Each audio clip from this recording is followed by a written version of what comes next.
The soul is the true self, the pure manifestation of spirit within you.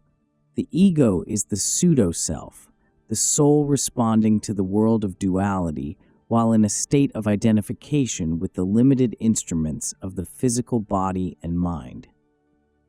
For the purpose of discussion, let us say that anything you do for the benefit of yourself, either as the soul or the ego, may be called selfishness. In this usage, evil selfishness is that which you think you are doing for the good of yourself, but which goes against the interest of your true self. Good selfishness, spiritual selfishness, consists of those actions by which the pure self within you can be realized. It helps you continuously to manifest the perfection of that innate image of spirit. Selfishness is characterized by different gradations. The actions of a child are performed more or less unthinkingly.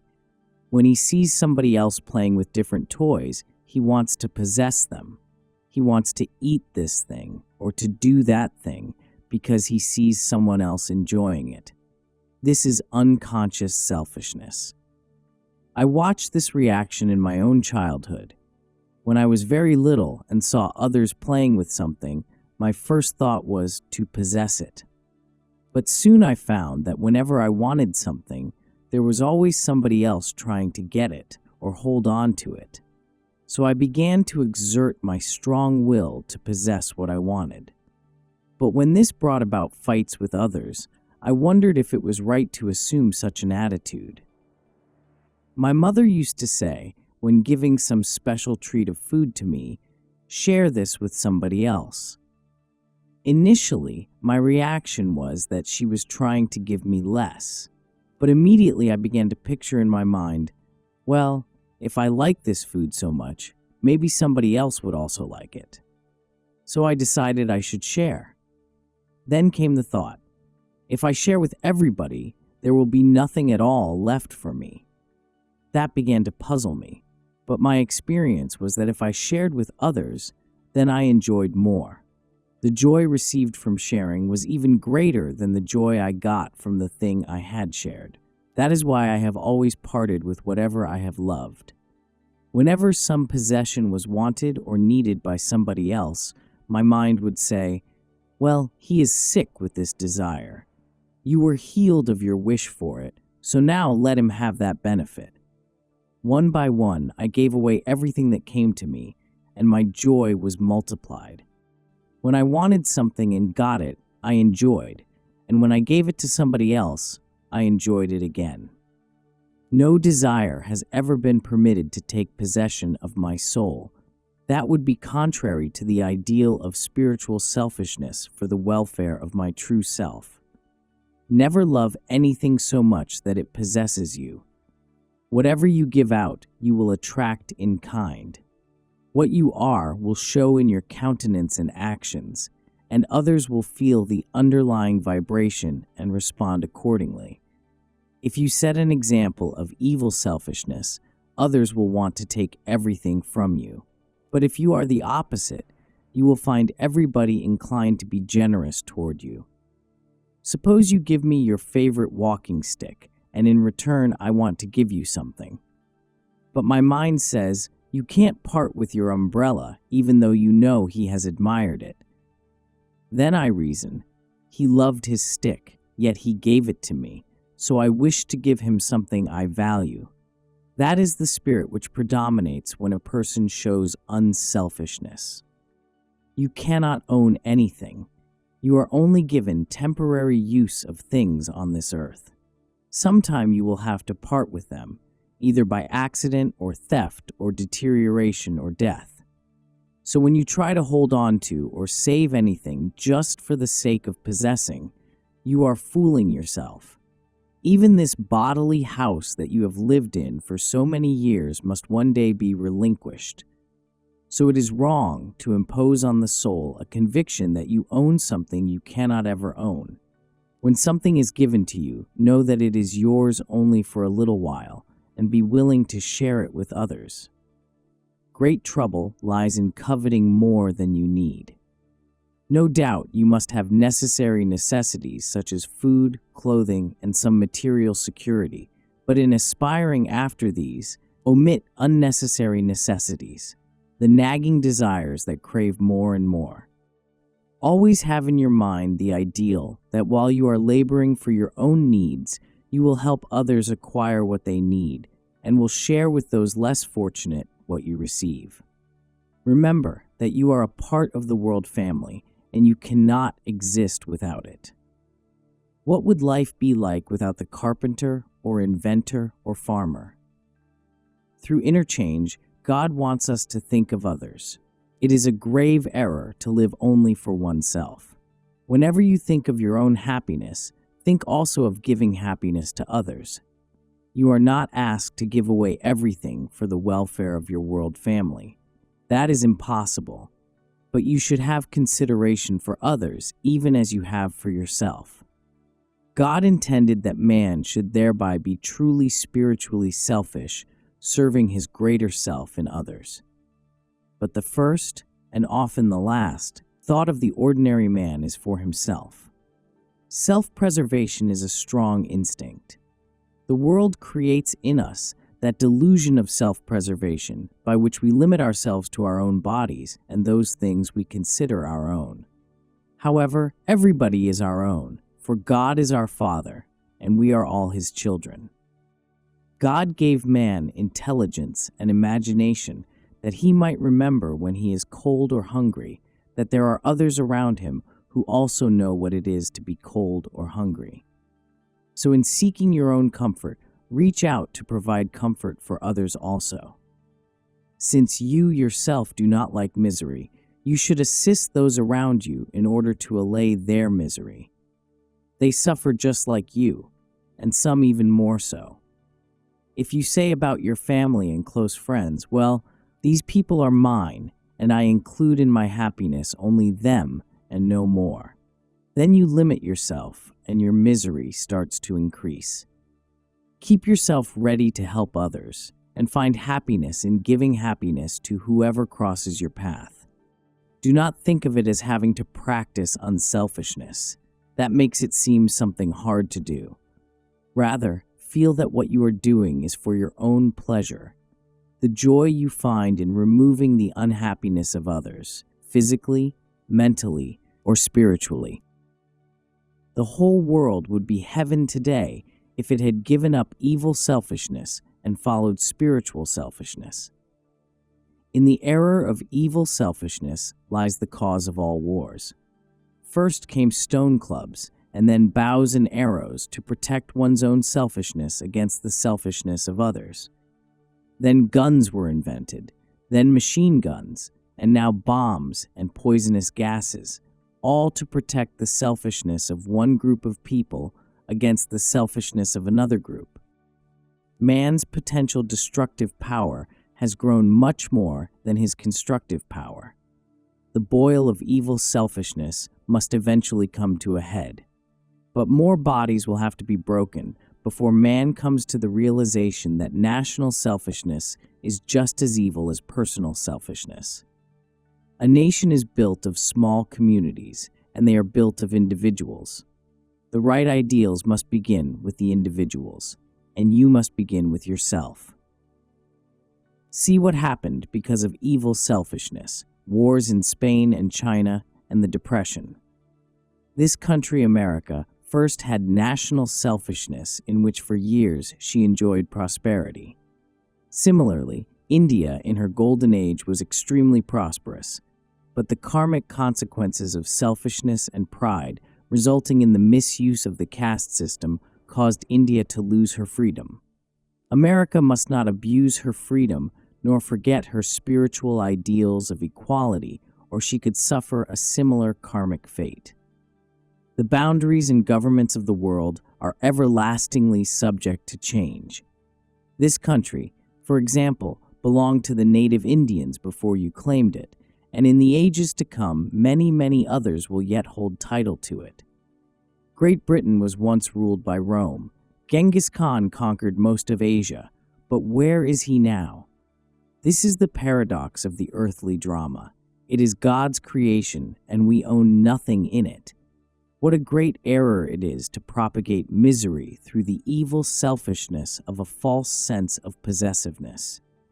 Selfishness that seeks happiness with no consideration for the happiness of others, or that tramples on and destroys the rightful interests of others for its own ends, proliferates unhappiness. That is what is happening in America today. Everybody had good jobs and there was plenty. But now the big industries are taking prosperity from the little ones, and the little ones are trying to undercut the big ones. Profiteering is a great mistake. Communism, which on the surface expounds the good of the masses, will not work because it is based on suppression and force. But what Jesus and all truly great ones teach is unselfishness based on spiritual willingness to share. That method avoids evil individual selfishness in business and communities. When your neighbors and your nation will be your own self, then you will have spiritual selfishness. If you look only to the welfare of the hands and feet and do not look after your head, your brain will not work to guide your motor skills. You must harmonize the working of the entire body. Similarly, the brains of the nations must work harmoniously with the hands and feet. When they are divided in their interests, there is bound to be disorder and suffering. You do not want labor to take control, for then you will have communism. And you do not want the capitalists to have sole rule, for then you will have dictatorship. There must be a balance, and that equilibrium will never be perfect without individual unselfishness. Jesus Christ gave up his body for all, but he is enjoying eternal life. In being unselfish, he was looking after his spiritual selfishness. You also must be able to give up your evil selfishness for a higher selfishness. Use your imagination. Materially, you will not lose anything. Mentally, you will not lose anything. But by evil selfishness, you will lose everything. In this world, there are two teachers. If you take God as your mentor, you will have a wonderful time. But if you choose the devil as your guide, you will have bullets of misery. The key word for most people as they go through life is myself. The spiritual man, on the other hand, thinks equally of others. Those who think only of themselves attract enmity from their associates. But those who are thoughtful find others wanting to be thoughtful of them. If there are 100 people in a town and each one is trying to take from the other, each one has 99 enemies.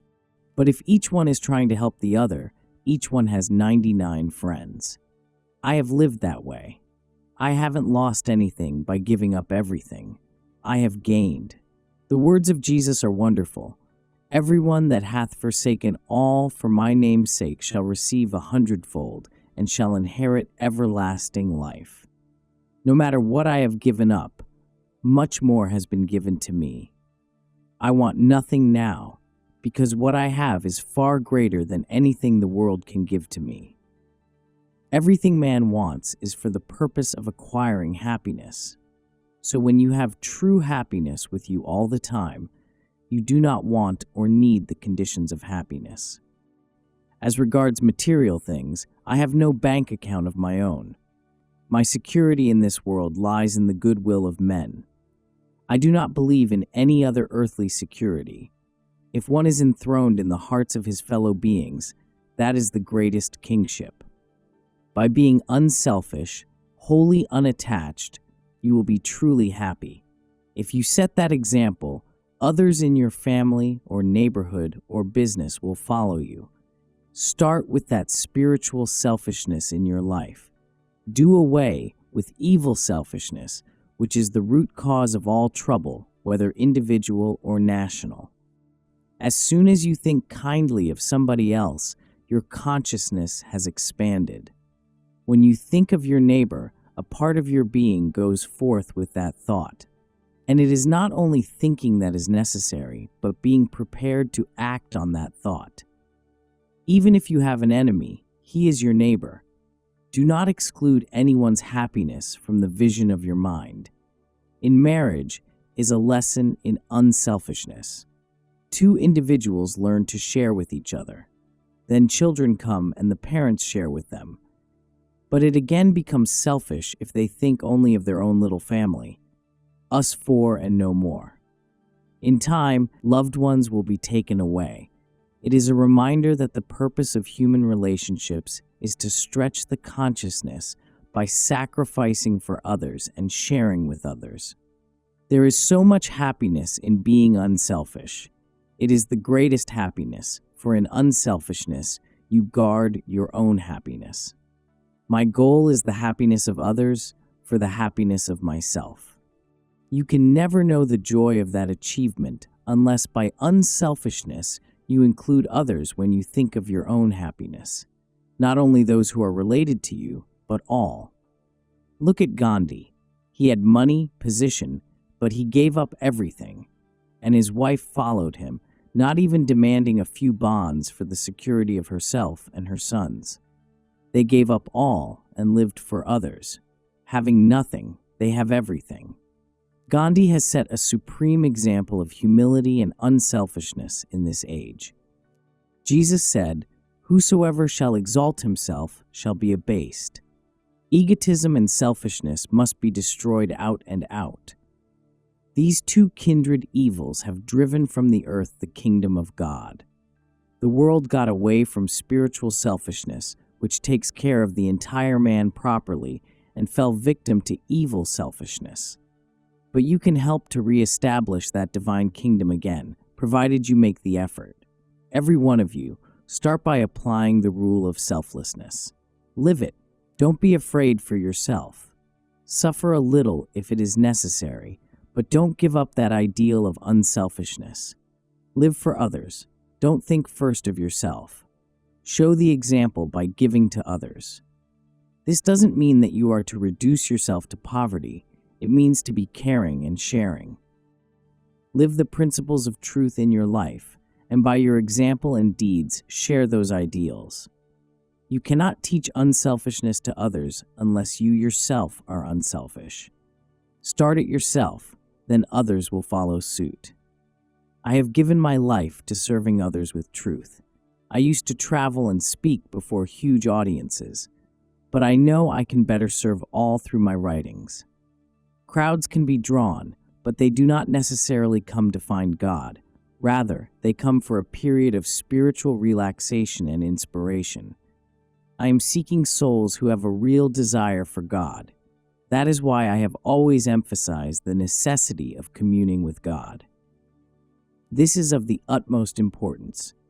All those on this path of self-realization who will seek God in earnestness, with serious attention and continuity of devotion, and with steadiness of meditation, will find Him.